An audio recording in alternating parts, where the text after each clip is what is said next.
So I want to tell you guys about this one time I almost went to prison or jail when I was in Turkey. It was back in 2023. I suddenly remembered this incident when I was out and about earlier. I don't know what brought to mind, I don't know what brought it to mind, but it happened, and I want to share my story. Okay, so at the beginning of 2023, in sometime in January, probably around January, between January 2nd or the 3rd, maybe even the first week of January, I went to Turkey. I decided to stay 1 month in Turkey. And well, because I got friends there. I used to live in Turkey back in 2010 to, I think I left in 2013. I used to live in Istanbul. I moved to Turkey because I wanted to practice Turkish. I studied Turkic languages when I was in school. But anyway, back to 2023 when I was there for a month, right? So I stayed in Istanbul for like 2 weeks or so, a week or two, and then I went to Samsun, which is the biggest city of the Black Sea coast in Turkey. Absolutely beautiful city. I love that place so much. And I was supposed to only stay for like 2 weeks before I go back to Istanbul, and then I'll come home, right? And I remember this one night, it was really weird because I usually don't have trouble sleeping, and that one night I just couldn't sleep.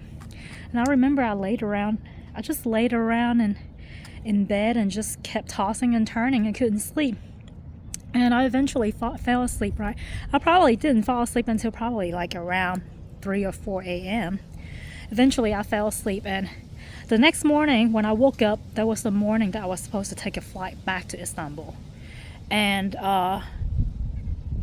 when I look at my friend's dad always have his TV on and always has the news on, and we noticed that there was a pretty bad earthquake, or two pretty bad earthquakes that happened along the borders of Turkey and Syria. So anyway, I had to go, right? So my friends took me to the airport, and somehow my flight was canceled. So like we just turned back home and all that stuff, and I started paying more attention to the news of the two terrible earthquakes, right? I mean, like they were like pretty much back to back from what I can remember, like within 24 hours of each other. One of them was like at 7.8 magnitude, and the other one was 7.7. So they were like tremendous earthquakes. I don't know if y'all remember seeing that on the news. It was terrible. But anyway, we started paying attention to the news more, and then I started seeing, like how bad it was, like from the news, how all these like collapsed buildings, not just in like towns and cities, like even like villages and stuff. Like you have completely collapsed building that looked like sandwiches. I get a little emotional because I actually ended up going to the area, and anyway, so it took us my friend Tolga at the time, my friend who hosted me and in Samsun at the time, he was working with this vet, right? And the vet has this big van, and they decided to go to the earthquake areas. So I wanted to join them because I wasn't gonna go to Istanbul anymore, and I wasn't gonna go home like immediately anymore. My friend invited me to stay for another month, and I did. I mean, why not? But anyway, so we pretty much packed the van and drove from Samsun all the way down to I know we drove through Samsun, and then there was this one area where it was like an old it's in an old Ottoman city that had like pre-Ottoman historic area. I think it's Malatya. Between Samsun and Malatya, there were these like very dry mountainous region that has like huge caves that were dug out on the side of the mountain, like historic caves that you can see from the town. And anyway, that's just like us traveling down south toward the earthquake area. And we went from Samsun to Malatya, and then Malatya all the way down to Kahramanmaraş, and I'm not sure we've reached Gaziantep, but we kind of got close to it. I know our last destination was Mersin. So, but anyway, before we hit Mersin, I remember us driving through Malatya, the town of Malatya. It was really cold. We were picking up more supplies along the way, and the earthquake like reached all the way up to Malatya too. So I remember us, like, when we first arrived in Malatya, it wasn't in the evening, it was dark already. We drove through town and we didn't see any collapsed buildings, so we started saying we started suspecting, oh, maybe the news is just like exaggerating, blah blah blah blah. And then we stopped by a grocery store called Beam, which is kind of like Aldi in Germany or in America. We picked up some supplies and stuff, right? And we took some pictures in front of Beam, and then we kept on driving until we kept driving through town, different parts of town in Malatya, and then we started seeing like collapsed buildings out of nowhere. I mean, you see like a row of like perfectly fine buildings, but then like here and there you see like fire, like people standing around barrels of fire, and then you see like a completely collapsed building. And that's when it started hitting us, like how tremendous the earthquake really was, because Malatya was like pretty far away from the epicenter, where the earthquake happened, which was around Kahramanmaraş. And so yeah, we stopped by one of the collapsed apartment buildings that was probably maybe like I would say no more than 10 stories tall. This one building that we saw, that was in a neighborhood where all the other buildings were fine except for this one building, and that whole building completely collapsed. And there was a bus in front of the building that the city provided, and they cranked it and let survivors stay in the bus because it was freaking cold. And there were military people digging, and I remember I think he was like obviously some kind of like leader in that military group. I remember him yelling and telling everybody to shush, because they were like digging and digging. They've been digging and digging all week already, and they tell everybody to shush, and we all shushed to listen to see if we can listen, like to see if we can listen to any survivors. And there was nothing else, so we stayed for a little more, and then we got onto the van and we started heading out of town. The first place that we dropped off supplies was right outside of Malatya.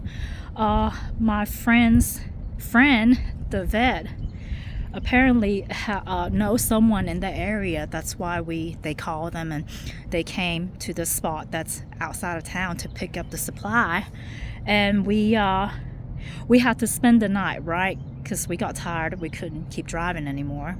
And we spent the night in this looted out gas station. There were a lot of looted out places. It was pretty scary. I've never seen a looted out place before, like in the middle of civilization, even though it was outside of town, it was kind of country. But I had to pee, so there was no electricity, no running water, because like big ass earthquake just ran through the area, even though it wasn't the epicenter. But that's how much it affected the area. That's how much it affected that part of Turkey and Syria.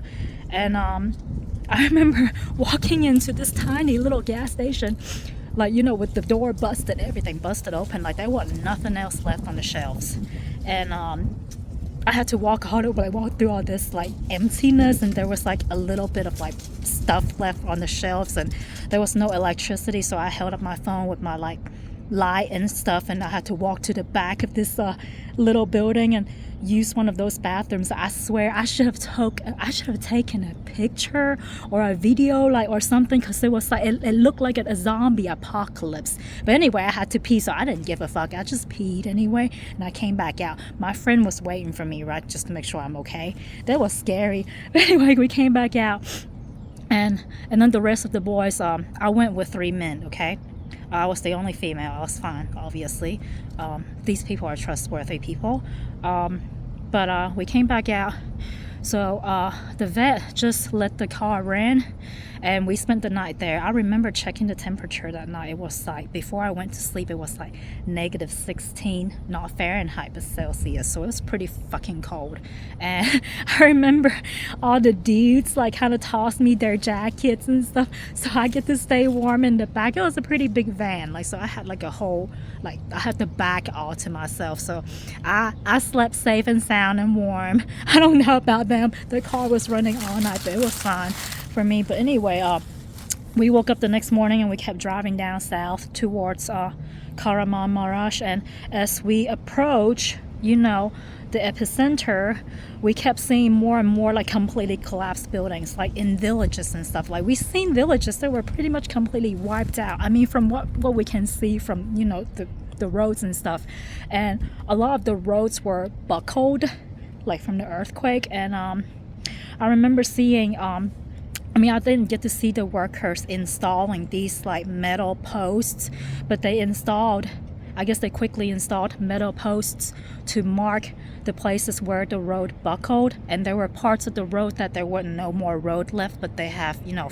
fixed, like they have fixed up something so vehicles can still, you know, get through.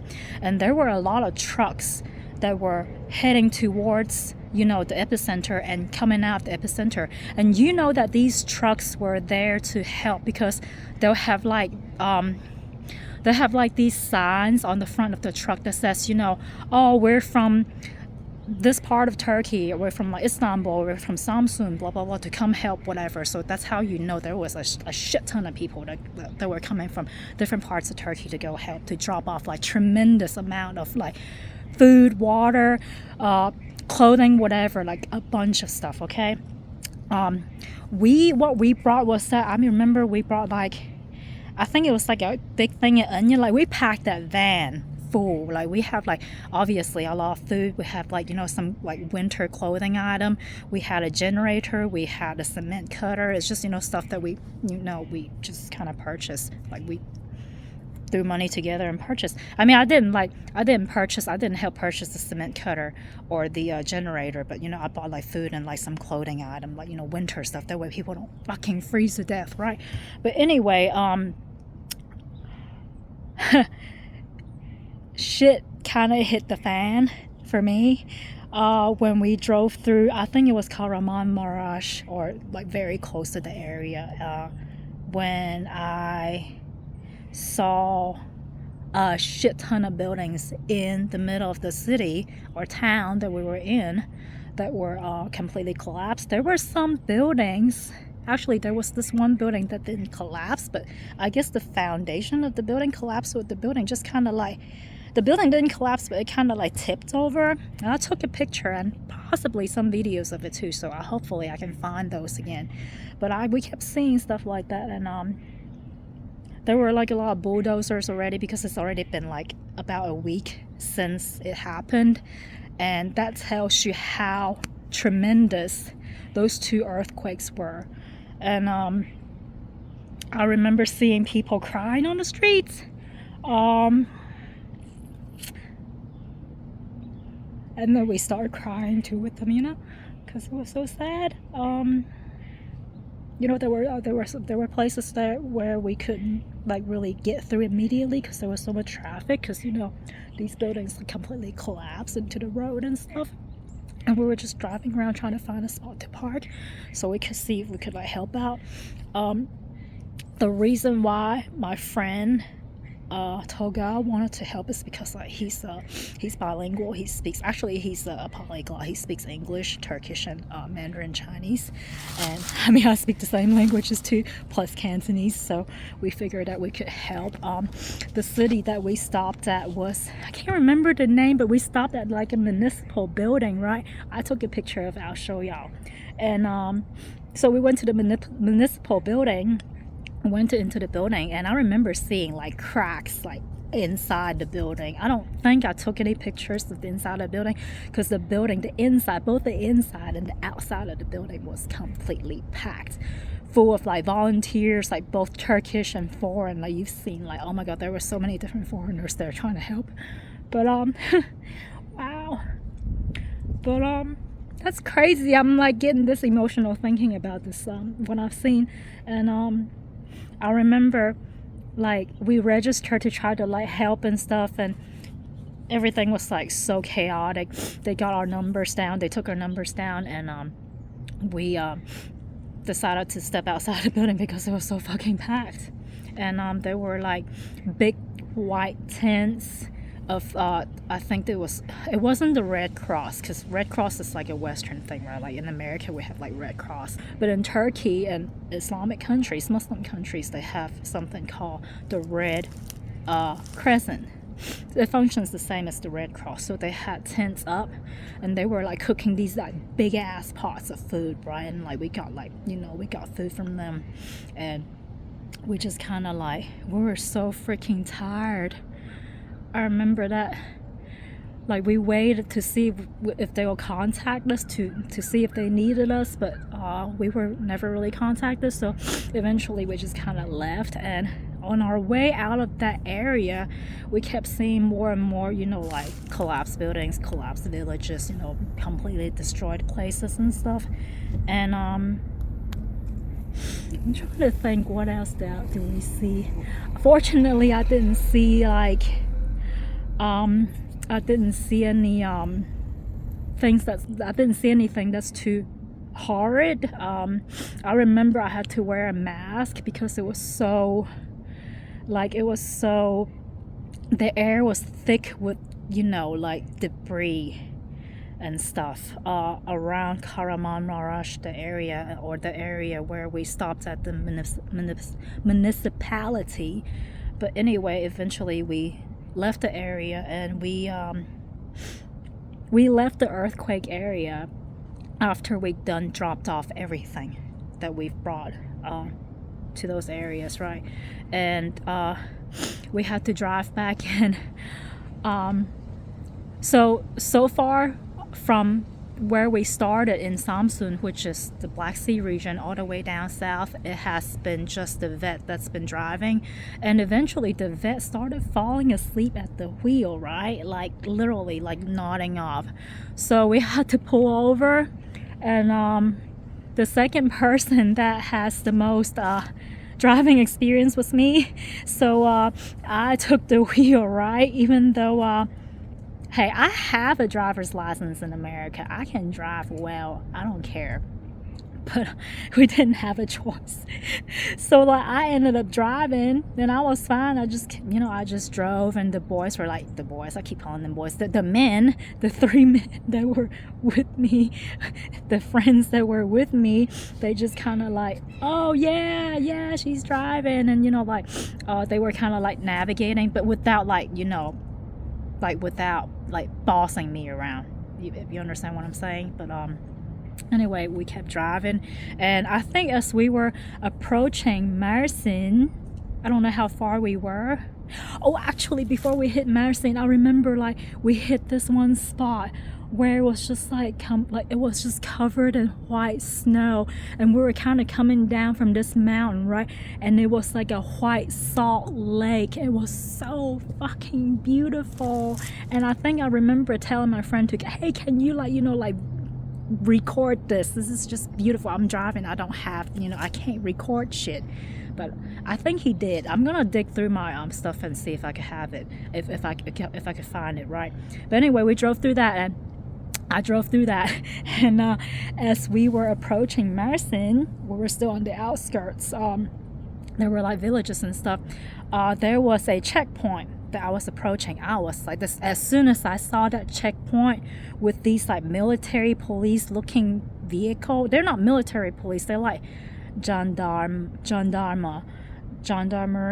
Like we don't have those in America, so I don't know how you pronounce it. Whatever. But it's like village military, right? They set up a checkpoint, and they didn't flag everybody, but they saw me, and they flagged me, and they went like this. I was like, oh shit, I almost pissed my pants, right? And so I pulled over, and as soon as I rolled down the window, I got freaking yelled at by this countryside military dude, right? He was like, what are you doing? Blah, blah, blah. It's like, oh shit. So I was like, kind of terrified, and my friends like kind of explained the situation. And actually before we went to the earthquake areas, we had to go get like permission, so we had permission slips, right? We had to register, so I had my permission slip proving that I was going to the earthquake ridden area to help. So we showed them these like permission slips and stuff, and his face immediately relaxed, and he started smiling and laughing and just like saying good things, and just kind of like waved us off, and everybody was like smiling and like waving us by, and I was like, oh shit, like I almost went to jail, you know what I'm saying? But anyway, yeah, that one night when we arrived in Mersin, we arrived in somebody's dad's house, and we stayed with him that one night. He's got like different rooms in the house, so I was able to like get my own room. And yeah, we had like, I can't remember if we had dinner or whatever that one night. I think we did, maybe snacks or something. And like he had like a really tiny little like living room. I remember us all sit together like bunched up and stuff like in this tiny living room. It was cold, but I was safe, we were all safe. And yeah, after that, on the way back to Samsun, we went to Ankara, which is the capital of Türkiye, and we stayed with somebody's daughter, and we were again very well received. They gave us food. We talked about, I remember us talking about how the Japanese like built their buildings a certain way where they can withstand earthquakes better than what we have seen in Turkey at the time. So, and then we went back to Samsun, and I stayed for another month in Turkey, or in Türkiye, until I came back home. So that's the story I wanted to tell you guys. That's what was going through my mind when I was out and about earlier. I just figured that it's a good story to tell you guys. I mean, there's not really like a lot of lessons in it. It's just more like obviously at this point it's more like an emotional story to retell it, because it's still so vivid, like of the the destruction is still so vivid to me because I walked it, right? And I just hope that, I know it's been 3 years, and I just hope that I just hope that things have improved about the the way buildings are being made in these earthquake prone areas. And I hope and I wish and I pray that these families have mostly recovered. I know certain parts of these kind of traumatic experiences will never recover, but I just really hope and wish and pray that these people have recovered. I want to say that I love Turkey. I love Turkish people. This is why I studied Turkish when I was in high school. So I just want to share this experience. Thank you so much.